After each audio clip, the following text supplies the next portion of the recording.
नमस्कार दोस्तों। आज का जो हमारा टॉपिक रहने वाला है वो रहेगा ईटी, एंडोट्रेकल ट्यूब। ठीक है, तो आज हम पढ़ेंगे ईटी के बारे में कि ईटी का साइज क्या होता है, ईटी ईटी के इंडिकेशन क्या है कि किन किन किन किन कंडीशन में हम इंटूबेट ईटी डालनी पड़ती है, और ईटी कितनी टाइप की होती है हमारे, और जो हमारा ईटी के क्या कॉम्प्लिकेशन होती है मतलब ईटी डालने की। ठीक है, तो आओ अब हम अपना टॉपिक स्टार्ट करते हैं। तो ईटी क्या होता है? एंडोट्रेकल ट्यूब। एंडोट्रेपिकल ट्यूब ये होती है ए tube inserted into the trachea through the nostril and और नोस्ट्रिल और माउथ इज कॉल्ड एंडोट्रेकल इंट्यूबेशन। कि जी यार, जो हमारी एंडोट्रेकल ट्यूब होती है वो हमें दो जगहों से डाल सकते हैं। एक तो हम डाल सकते हैं माउथ से, एक डाल सकते हैं नोस्ट्रिल से। जो मेनली हम यूज करते हैं वो करते हैं हम, जो हम माउथ से डालते हैं उसको बोलते हैं ओरोट्रेकियल ट्यूब। एक होती है नोजोट्रोकल ट्यूब। नोजोट्रोकल ट्यूब हम बहुत कम रेट डालते हैं। तो आओ अब हम साइज की बात करते हैं ट्यूब की। एज के अकॉर्डिंग जो हमारी ट्यूब की साइज होती है वह क्या क्या होती है। जो हमारा न्यूबॉर्न होगा, न्यूबॉर्न जो हमारा होता है उसमें हम 2 mm की ट्यूब डालते हैं। 2 mm की एंडोट्रेकल ट्यूब डालते हैं। जो हमारा 3 मंथ का जो हमारा जो 3 मंथ का जो बच्चा होगा उसमें हम 3 mm की ट्यूब डालते हैं। मतलब कि 3 मंथ का बच्चा, तो 3 mm की ही ट्यूब हम उसको डालते हैं। जो हमारा 4 से 6 मंथ का बच्चा होगा, 4 से 6 मंथ का जो हमारा बच्चा होगा उसमें डालते हैं हम 3.5 mm की ट्यूब डालते हैं। और जो हमारा 1 ईयर का जो बच्चा होगा उसमें हम डालते हैं हम 4 mm की ट्यूब डालते हैं। ठीक है। और जो हमारा 2 से 3 ईयर का बच्चा होगा उसमें हम डालते हैं 4.5 mm की ट्यूब डालते हैं, एंडोट्रेकल ट्यूब डालते हैं। और जो 5 ईयर का बच्चा होगा उसमें हम 5 ईयर का बच्चे में हम 5 mm की ही ट्यूब डालते हैं। 5 mm का बच्चा को हम 5 mm की ही ट्यूब डालते हैं। 3 मंथ को हम 3 mm की डाल लेते हैं, और यहाँ पर 5 ईयर के बच्चे को 5 mm की ट्यूब डाल रहे हैं। जो हमारा 6 ईयर का जो हमारा चाइल्ड होगा उसमें हम डालते हैं 5.5 mm की ट्यूब। ठीक है, 5.5 mm की ट्यूब। और जो हमारा 8 ईयर का जो हमारा चिल्ड्रन होगा उसमें डालते हैं हम 6 mm की ट्यूब।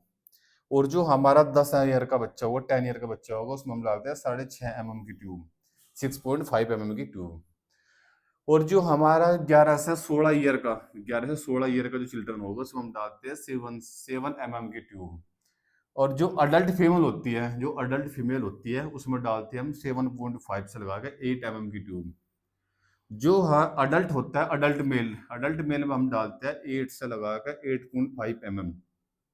मतलब जो नॉर्मली अडल्ट होता है उसमें डालते हैं हम 8 से लगाकर 8.5 mm।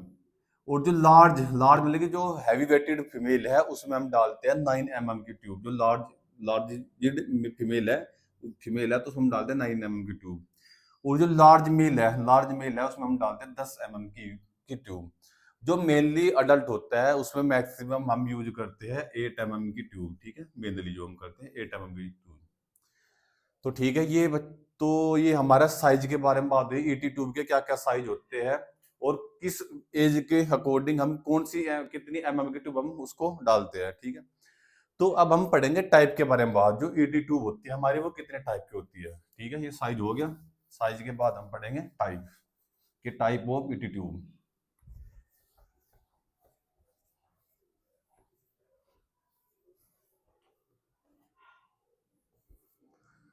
Type type of ET tube.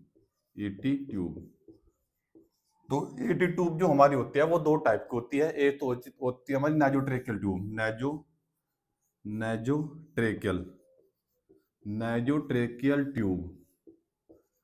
अरे एक हमारी होती है ओरो ओरोट्रेकियल ट्यूब। ओरोट्रेकियल ट्यूब, जो हमारी नेजोट्रेकियल ट्यूब है, जो हम ट्यूब डालते हैं ये हम नोज के थ्रू डालते हैं। नोज के थ्रू, ये हम डालते हैं नोज के थ्रू। नोज के थ्रू डाल लेंगे इसको, क्या नाम है, ट्रेकल ट्यूब को। तो उसमें क्या होगा, एक तो उसमें बाइटिंग रिस्क कम हो जाएगी। जैसे कि हम ओरो ओरोट्रेकल ट्यूब डालती है तो उसमें बाइटिंग की रिस्क ज्यादा रहती है। तो नोजो ट्रेकल में ट्यूब में क्या होता है, बाइटिंग रिस्क हमारी कम हो जाती है। और इसमें क्या है, पेशेंट को ऑक्सीजन लेने के लिए ज्यादा एफर्ट करना पड़ेगा, क्योंकि जो नाजोट्रेकल ट्यूब है उसका साइज जो है वो बहुत बारीक होता है। मतलब कि जब साइज बारीक होगा तो ऑक्सीजन प्रॉपर तरीके से नहीं जा पाएगी, तो पेशेंट को ज्यादा एफर्ट करना पड़ेगा ऑक्सीजन लेने के लिए। ठीक है। तो मेनली हम क्या करते हैं, ओरोट्रेकल ट्यूब यूज करते हैं। ठीक है, ओरोट्रेकल ट्यूब क्या, हम माउथ के थ्रू ही जाती है, थ्रू माउथ, थ्रू माउथ। ये जो हमारे ओरोट्रेकल ट्यूब जाती है, ये जाती है थ्रू माउथ के जाती है। इसमें रिस्क थोड़ी रहती है कि इसमें पेशेंट क्या है, बाइट करने के रिस्क रहता है इसमें। लेकिन क्या है, इसमें जो है ऑक्सीजन है प्रॉपर तरीके से लंग्स को हमारे जाती है। ठीक है, तो अब हम पढ़ लेते हैं क्या क्या इसके एंडोट्रेकल ट्यूब के इंडिकेशन क्या है, कि जो हम ईटी ट्यूब डालते हैं वो किन कंडीशन में डालते हैं, हमें क्यों जरूरत पड़ती है ईटी ट्यूब डालने की। ठीक है, वो इस चीज के बारे में हमें पता होना चाहिए कि हमें ईटी ट्यूब किन किन पेशेंटों को हम डालते हैं। Indication, indication of ET tube. तो ईटी ट्यूब का क्या क्या इंडिकेशन होगा। नंबर एक, कोई हमारी अपर एयरवे में कोई ऑब्स्ट्रक्शन हो, अपर अपर एयरवे, एयरवे ऑब्स्ट्रक्शन।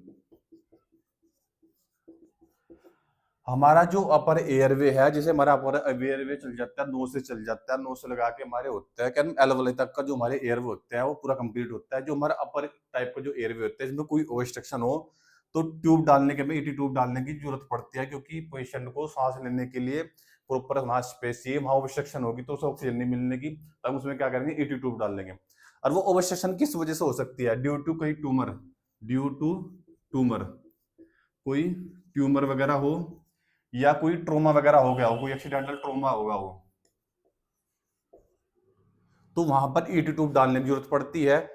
या किसी पेशेंट की हमारी सर्जरी होनी है, किसी पेशेंट की सर्जरी होनी है, तो उसमें क्या करें, अनिस्थीसिया देते हैं पेशेंट को। तब अनिस्थीसिया देंगे तो पेशेंट क्या हमारा अनकॉन्शियस हो जाएगा, तो उसे ऑक्सीजन देने के लिए हम ईटी ट्यूब अपने डालते हैं। तो इसमें किसमें अनिस्थीसिया, सर्जरी का, सर्जरी जिसकी सर्जरी होनी हमारे पेशेंट की, anaesthetic patient, anaesthetic patient, patient उसको हम ईटी ट्यूब डालते हैं। नंबर तीन, किसको हम और ईटी ट्यूब डालते हैं, किसी पेशेंट को यदि कार्डियक अरेस्ट हो गया हो, कार्डियक, कार्डियक अरेस्ट, या हमारा respiratory arrest, respiratory, respiratory arrest. यदि किसी पेशेंट को कार्डियक अरेस्ट हो चुका है या रेस्पिरेटरी अरेस्ट हो चुका है, तो वहां हम ईटी ट्यूब डालते हैं। ठीक है जी। चौथा हमारा इंडिकेशन क्या होगा, unconscious patient, unconscious patient, unconscious patient, कि पेशेंट अपनी होश में नहीं है, तो उसमें उसने क्या, पेशेंट के जो पेशेंट को ऑक्सीजन की डिमांड पड़ेगी, डिमांड वो अनकॉन्शियस पेशेंट है, तो वो प्रॉपर से ऑक्सीजन नहीं ले पाएगा, तो हम क्या करते हैं, वहां ईटी डाल के उसको ऑक्सीजन सप्लाई प्रॉपर करते हैं। ठीक है, एक हमारा अनकॉन्शियस पेशेंट हो गया, एक हमारा हो गया अनिस्थीसिया होगा, अनकॉन्शियस हो गया, कार्डियक अरेस्ट होगा, रेस्पिरेटरी अरेस्ट हो गया। या कोई हमारी कोई क्या नाम है, सर्जरी वगैरह हो रही है, सर्जरी में क्या होता है कि हम पेशेंट को क्या करते हैं, ईटी के थ्रू ऑक्सीजन सप्लाई करते हैं, तो उसमें भी ईटी की बहुत ज्यादा नीड पड़ती है। तो ये हमारे क्या नाम है, इंडिकेशन हो गए ईटी ट्यूब के। तो अब हम पढ़ते हैं स्ट्रक्चर ऑफ ईटी ट्यूब, कि हमारी ईटी ट्यूब की क्या स्ट्रक्चर होती है। तो अब हम इसके बारे में जान लेते हैं कि ईटी ट्यूब के क्या क्या पार्ट होते हैं। Structure, structure of ET tube, ET tube की क्या स्ट्रक्चर होती है। जैसे कि ये हमारी ईटी ट्यूब हुई,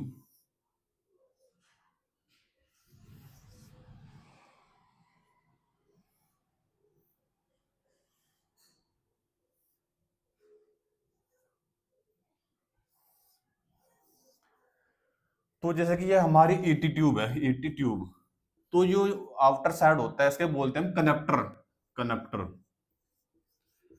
तो कनेक्टर होता है ये हर सब ट्यूब में, चाहे वो 2 mm की है, चाहे वो 20 mm की है, चाहे कोई 5 mm की है, चाहे 8 mm की है, कनेक्टर का साइज सेम ही रहेगा, ये 15 mm का रहेगा, 15 mm का ही रहेगा सब ट्यूबों में, जिससे कि वो इजिली कनेक्ट हो जाए एम्बू बैग में, या हमारे वेंटिलेटर जो ट्यूब होती है उसमें कनेक्ट हो जाए। तो जो साइज होता है हमारे कनेक्टर का वो सबका सेम होता है। जो ट्यूब का साइज है वो हमारा चाहे 2 mm हो, 4 mm हो, जो कितने भी mm हो, तो ये चीज हमारी सेम ही रहेगी। ठीक है, उसके बाद ये हमारा कनेक्टर होगा, ये हमारी ट्यूब की बॉडी होगी, बॉडी होगी, बॉडी होगी, ईटी ट्यूब की बॉडी। इसमें क्या होता है, साइज लिखा होता है ट्यूब में कि ये कितनी एमएम की है, जैसे कि कोई ट्यूब 5 एमएम की है या 6 एमएम की है, जितनी एमएम की होगी उस इस ट्यूब पे मेंशन होगा। और ये हमारा होगा main balloon, main balloon, main balloon, जिससे हम पेशेंट जो हम ट्यूब डालते हैं एयर, हम ये हमारा मेन बैलून हो गया।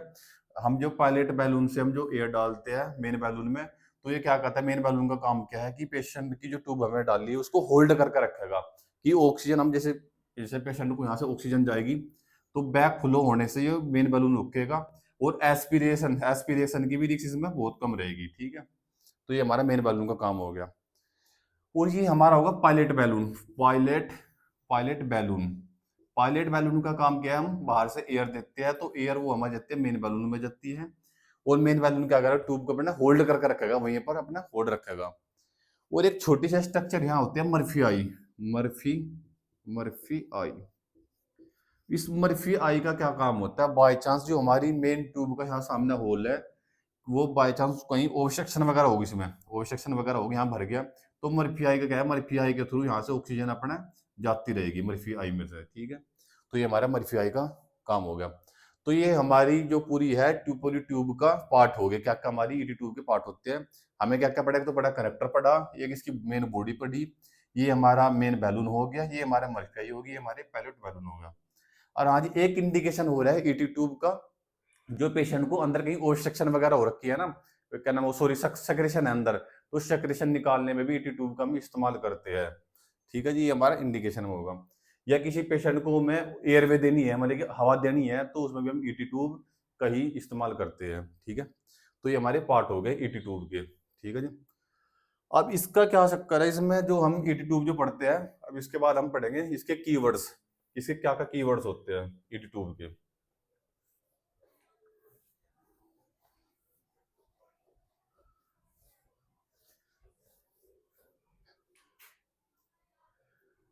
की सॉरी की वर्ड्स ऑफ ईटी ट्यूब। जब हम कीवर्ड्स में से, इसमें कीवर्ड्स ही है हमारा पहला कि हम पढ़ेंगे, जैसे कि हम ईटी ट्यूब डालते हैं, इसमें हम एक मेथड यूज करते हैं, BURP, बी BURP। इस मेथड का पूरा फुल फॉर्म है बैकवर्ड बैकवर्ड बैकवर्ड अपर अपर राइटवर्ड प्रेशर। जब हम ईटी ट्यूब को पेशेंट को डालते हैं तो हम BURP मेथड यूज करते हैं। इससे क्या है, जो हमारा ओइसोफेगस है वो हमारा क्या है, होल्ड हो जाएगा। होल्ड हो जाएगा तो क्या होगा, हम ईटी ट्यूब हम इजीली उस पेशेंट को डाल देते हैं। नंबर 2, इस समय जब हम ईटी ट्यूब डालें तो पोजीशन क्या होनी चाहिए। यहाँ से एम्स में भी कई बार क्वेश्चन बना पोजीशन के रिगार्डिंग, कि हम किसी पेशेंट को ईटी ट्यूब डाल रहे हैं तो पेशेंट की क्या पोजीशन होनी चाहिए। जो इसमें हम ईटी ट्यूब डाल रहे हैं, पोजीशन इसकी, position of ET tube inserter, तो इसकी जो पोजीशन होनी चाहिए, जो क्या नाम हमारा नॉर्मली पेशेंट है, इसमें होनी चाहिए स्नीपिंग पोजीशन, स्नीपिंग पोजीशन, स्नीपिंग स्नीपिंग पोजीशन। और जो हमारा कोई पेशेंट ओबीज पेशेंट है, मतलब कि हैवी पेशेंट है, उसकी पोजीशन क्या होगी, ओबीज पेशेंट की, ओबीज पेशेंट की पोजीशन वह होनी चाहिए रैमपोर्ड पोजीशन, रैमपोर्ड पोजीशन। ठीक है दोस्तों, तो इसमें हम जब ईटी ट्यूब डालते हैं BRP मेथड यूज करते हैं, पोजीशन हम डालते हैं तो हम स्नीपिंग पोजीशन यूज करते हैं, और इसमें हम जो है क्या नाम ओबीज पेशेंट हो गया तो उसमें रैमपोर्ड पोजीशन क्या नाम देते हैं। नंबर 3, जब हम पेशेंट को कोई ईटी ट्यूब डाल ले, पेशेंट को ईटी ट्यूब डाल ले तो उसको पहले पेशेंट को आपको सडेट करना है, यानी कि आप पेशेंट पूरा कॉन्शियस है, आप उस पेशेंट को ट्यूब डाल ले तो पेशेंट को क्या है, ज्यादा पेन होगा, तो ईटी ट्यूब डालने से पहले आप इसको पेशेंट को क्या नाम सडेट करोगे। जैसे कि सडेशन हमारे जैसे सक्सरकोलिन वगैरह, या हमारा क्या नाम है वैकूरियम वगैरह, काफी सारी सडेशन मेडिसिन होती है, तो पहला ईटी ट्यूब डालने से पहले पेशेंट को आप सडेट करोगे। ठीक है, तो एक चीज ये ध्यान रखने वाली है। नंबर 4, जब पेशेंट की हम जो क्या नाम ईटी ट्यूब हमने चेंज करनी है विद इन 14 मतलब 14 में 2 वीक के अंदर, ET tube change after 2 week. 2 week के बाद क्या नाम है अपनी क्या नाम ईटी ट्यूब चेंज होनी चाहिए, क्योंकि नहीं तो उसको क्या नाम है इन्फेक्शन होने की ज्यादा रिस्क रहती है। सबसे ज्यादा हॉस्पिटल में नोजोकोमियल इन्फेक्शन होता है, UTI, urinary track infection. Second जो इन्फेक्शन होता है वैप, मतलब VAP, वैप का मतलब ventilator, ventilator ventilator associated pneumonia, pneumonia. यहाँ से भी कई बार एग्जाम में क्वेश्चन पूछा गया है कि वेंटिलेटर से होने वाला इन्फेक्शन कौन सा होता है, वो होता है वेप, वेंटिलेटर एसोसिएटेड निमोनिया। इसमें क्या होता है कि पेशेंट को, जैसे कि हमारे इसमें कौन सी पोजीशन देनी चाहिए पेशेंट को, जब कोई पेशेंट हमारा इंटूबेटेड हो तो उसमें हमें क्या करना है, सेमी रिकमेंडेड पोजीशन देनी चाहिए पेशेंट को, सेमी रिकमेंडेड पोजीशन। इससे क्या है, वैप होने की रिस्क बहुत कम होती है। और एक चीज का हमें ध्यान रखना, जब हम ईटी ट्यूब डाल रहे हैं तो उसकी पोजीशन क्या होनी चाहिए ईटी ट्यूब की, तो ईटी ट्यूब हमेशा है ना सेंटर में नहीं होनी चाहिए। ईटी ट्यूब क्या तो इस साइड कॉर्नर में लगाओ ओरोफेरिंक्स वाली, या फिर आप लेफ्ट साइड लगाओ, या फिर राइट साइड, वो अपने कॉर्नर में होनी चाहिए। और उसकी जो हमें ड्रेसिंग होती है, जो ईटी ट्यूब जो हमारी फिक्स होती है, बंदी होती है, जो ड्रेसिंग लगी होती है, वो हमें डेली चेक करनी है अपनी ईटी ट्यूब की जो ड्रेसिंग है, जिससे कि हमें क्या इन्फेक्शन को रोका जा सके। नंबर 5, ड्रेसिंग चेंज हमें डेली करनी चाहिए, ड्रेसिंग चेंज डेली करनी चाहिए, चेंज डेली। और नंबर 6 हमारा ये होगा कि जो हम ईटी ट्यूब हम जैसे डाला कि हमें जैसे ये जो हमारा पायलट बैलून था उससे हम एयर डाल ले मेन बैलून में, तो जब हम एयर डाल ले उसमें तो एयर हमें कितनी डालनी चाहिए कितनी नहीं, तो ये भी पता होना चाहिए। जितनी की हम ट्यूब ले रहे उतने हमें एयर लेनी सीरीज में, और वो उसको उसमें पायलट बैलून के थ्रू मेन बैलून में चली जाएगी। जैसे हमारी कोई ट्यूब 8 की है, एग्जाम्पल की बात है, हमारी कोई ट्यूब 8 की है, तो हमें एयर भी 8 ही लेनी पड़ेगी सीरीज में। क्योंकि क्या होता है, अगर जो आपने इसमें ज्यादा एयर डाल दी तो क्या है, उससे क्या होगा, ट्रेक क्या हमारा क्या करा, ट्रेक का जो हमारा वो क्या नाम टीईएफ ट्रे का ईसोफेजियल पिस्टुला बनने के चांस होते हैं। ठीक है, ट्रे का ईसोफेजियल पिस्टुला बनने के चांस होते हैं। तो हमें क्या, जितने की हमारी ट्यूब होगी उतनी ही हमें एयर लेनी है। ठीक है जी दोस्तों। और जो हम बच्चों में ट्यूब यूज करते हैं, बच्चों में यूज करते हैं ट्यूब विदाउट बैलून की। हम जो बच्चों में ट्यूब यूज करते हैं वो करते हैं विदाउट बैलून की, क्योंकि क्या होता है बच्चों में होता है कैरिकोड कार्टिलेज। जो चिल्ड्रन होता है, चिल्ड्रन इनमें क्या करते हैं, विदाउट विदाउट बैलून की हम ट्यूब यूज करते हैं, बैलून की ट्यूब हम यूज करते हैं। क्योंकि क्या होता है बच्चों में होता है कैरिकोइड कार्टिलेज होता है। ये क्या करता है, कार्टिलेज, ये कार्टिलेज क्या करता है, जो मतलब कि ट्यूब को होल्ड करने का काम करता है। अगर जो बच्चे में आपने क्या करा, बैलून वाली ट्यूब यूज कर ली, उसमें आपने एयर डाल दी, तो बच्चे को क्या हो जाएगा, ट्रेको ईसोफेजियल पिस्टुला बन पेशेंट को बन जाएगा बच्चे को। ठीक है, तो इसमें हम करते हैं बच्चे में विदाउट बैलून की ट्यूब हम इसमें यूज करते हैं। ठीक है, और जैसे कि पेशेंट को हमने वो जो ट्यूब है, जब पेशेंट रिकवर हमारा हो गया, रिकवर होने के बाद हमें पेशेंट को क्या है, एक्सट्यूबेट करना है। एक्सट्यूबेट जब हम करेंगे तो उसमें क्या है, पेशेंट का क्या है, सोर थ्रोट होने की बहुत ज्यादा रिस्क रहती है इसमें। ठीक है, तो ट्यूब पेशेंट को बोलना कि आप घबराए नहीं, इसमें सोर थ्रोट होने का रिस्क होता है इसमें। और एक चीज हो, इसकी कॉम्प्लिकेशन क्या होता है ट्यूब की, जैसे कि पेशेंट को हमने इंटूबेट किया तो वाजिब दफे हम उसका क्या नाम, पेशेंट का लैरिंग्स डैमेज होने का रिस्क रहता है। लैरिंग्स क्या करता है, हमारा वॉइस बॉक्स होता है हमारा, मन के जिससे हम बोल रहे हैं, तो लैरिंग्स के थ्रू पे बोल रहे हैं। तो वाजिब दफा क्या होता है, जो हमारे पेशेंट इंटूबेट होता है तो उसके क्या लैरिंग्स भी डैमेज हो सकता है, लैरिंग्स भी डैमेज हो सकता है। ठीक है दोस्तों, तो ये हमने आज ईटी ट्यूब के बारे में पढ़ा कि हमारी ईटी ट्यूब किन किन कंडीशन में रहता है, ईटी ट्यूब क्या होती है। तो आज थोड़ा हम एक बार रिव्यू कर लेते हैं टॉपिक का, ईटी ट्यूब के बारे में। ईटी ट्यूब क्या होती है, एंडोट्रेकल ट्यूब जो हमें इंसर्ट करते हैं, थ्रो नोज करते हैं, थ्रो या नोज करते हैं या फिर माउथ के थ्रू करते हैं। और इंडिकेशन कि किन किन कंडीशन में हम ईटी ट्यूब की आवश्यकता पड़ती है, क्या तो कोई ओवरसेक्शन हो अपर एयर में, मतलब अपर साइड में कोई ओवरसेक्शन हो, ओवरसेक्शन में कहीं की वजह से भी हो सकती है, जैसे कि हमारा कोई ट्यूमर वगैरह होगा, या हमारा कोई ट्रोमा वगैरह होगा, या कोई कुछ फूड पार्टिकल वगैरह वो उसमें फंस गया हो, तो उसमें क्या नाम, उसमें प्रॉपर एयर नहीं जा पा रही है हमारे लंग्स में, तो उस कंडीशन में क्या नाम ट्यूब डालने की जरूरत पड़ती है। या हमारा कोई पेशेंट की सर्जरी वगैरह होनी है तो पेशेंट को हम एनेस्थीसिया देते हैं सर्जरी से पहले, तो उसमें भी वहाँ पर ईडी ट्यूब डालने की जरूरत पड़ती है, क्योंकि पेशेंट को ऑक्सीजन की जरूरत पड़ती है। तो ऑक्सीजन हम क्या करते हैं, हम ईडी ट्यूब के थ्रू हम बाहर से देते हैं, एम्बू बैग से या वेंटिलेटर से हम ऑक्सीजन प्रोवाइड करते हैं पेशेंट को। या कोई पेशेंट हमारा बर्न का हो, बर्न का पेशेंट होगा तो बर्न में भी ऑक्सीजन हम पेशेंट को देते हैं, ईडी ट्यूब के थ्रू ही देते हैं। या कोई हमारा पेशेंट कार्ड अरेस्ट का है या हमारा कोई रेस्पिरेटरी अरेस्ट का है पेशेंट, उसमें भी हम ईटी ट्यूब डालते हैं। ठीक है दोस्तों, और या हमारा कोई पेशेंट को जैसे कोई सेक्रेशन अंदर सेक्रेशन जम रही है, तो सेक्रेशन जम रही है तो हम क्या करेंगे, ईटी ट्यूब डाल के उसको सक्शन करेंगे। सक्शन करके क्या जो सेक्रेशन होगी वो सारी हमारी बाहर निकल जाएगी, जिससे पेशेंट को क्या है बहुत राहत मिलेगी ऑक्सीजन लेने में। ठीक है दोस्तों, तो ये हमारा इंडिकेशन हो गया। उसके बाद हमें हाँ उसके टाइप क्या नाम कितने एज के अकॉर्डिंग हम उसके कितने एमएम की ट्यूब यूज करते हैं वो हमें वो पड़ा है। उसके बाद हमने क्या पढ़ा उसकी टाइप, मतलब कि ट्यूब जो हमारी होती है ट्यूब होती है उसके पार्ट पढ़े कि कनेक्टर क्या होता है, मेन बॉडी क्या होती है उसकी, मर्फियाई का क्या काम होता है, क्या नाम पायलट वैल्यूम का क्या काम होता है। तो हमें ईटी ट्यूब के बारे में पढ़ा। उसके बारे में मैं उसके बाद हमें कुछ कीवर्ड पढ़े, जैसे कि हम ईटी ट्यूब जो हम डाल रहे हैं उसमें हम कौन सी पोजीशन यूज करते हैं, उसमें स्निपिंग पोजीशन यूज करते हैं, कोई लार्ज पेशेंट है उसमें रामपुर पोजीशन हम यूज करते हैं। और इसमें जैसे कि इसमें क्या नाम है सबसे ज्यादा वैप होने की संभावना रहती है ईटी ट्यूब वाले पेशेंट में। वैप होता है वेंटिलेटर एसोसिएटेड न्यूमोनिया। सबसे ज्यादा हॉस्पिटल में इन्फेक्शन होता है यूटीआई, नोजियोकॉमिनल इन्फेक्शन होता है यूटीआई, यूनिट्रैक इन्फेक्शन। और सेकंड होता है वैप वेंटिलेटर एसोसिएटेड न्यूमोनिया। ठीक है, और जो इसमें हम क्या करते हैं ट्यूब डालते हैं ऐसे हम बीओआरपी मेथड यूज करते हैं, बैकवर्ड अपर राइटवर्ड प्रेशर यूज करते हैं।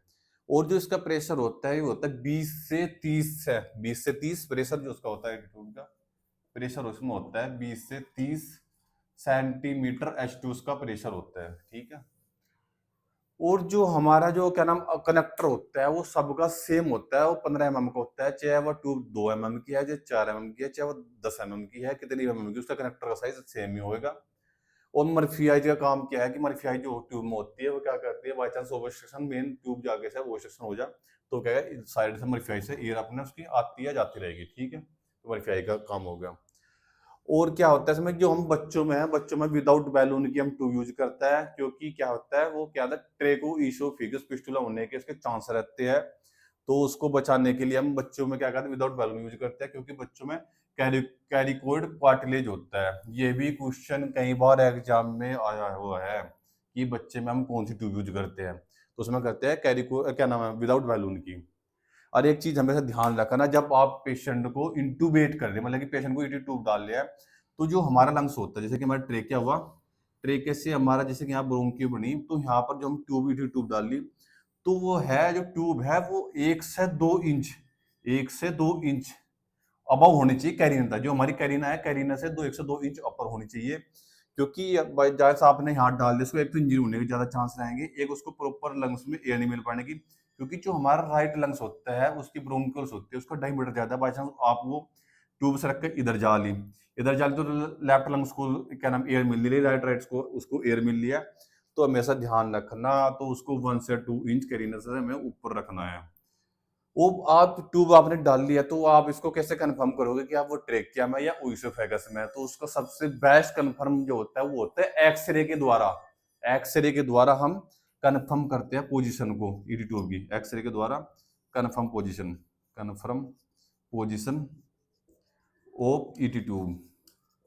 ठीक है, वो कंफर्म पोजीशन लगती है एक्सरे के द्वारा।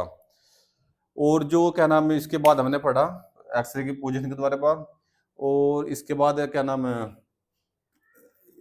इसमें पोजीशन के बारे में, पोजीशन हमें बताया स्लीपिंग पोजीशन करते हैं, लार्ज में हम क्या नाम तेरा उसमें रामबोर्ड पोजीशन यूज करते हैं। और ईटी ट्यूब डालने से पहले हमें पेशेंट को सेडेट करना है, और सेडेट करने के बाद या पेशेंट को इंटूबेट करो, इंटूबेट करने के बाद और इसको क्या नाम ये हमारे कीवर्ड्स हो गए सारे सारे। तो दोस्तों होपली आपको ये टॉपिक समझ में आया होगा, यहाँ से कम एक क्वेश्चन तो ईटी ट्यूब का एग्जाम में आता है। जैसा कि आपका जीएमसेट का अब एग्जाम होने वाला है, वहाँ भी प्रैक्टिकल बेस आपके 30 क्वेश्चन बनते हैं, कहीं ना कहीं यहाँ से भी एक एक क्वेश्चन आपको उस एग्जाम में देखने को मिलेगा। थैंक यू दोस्तों, मिलते हैं अगली क्लास में।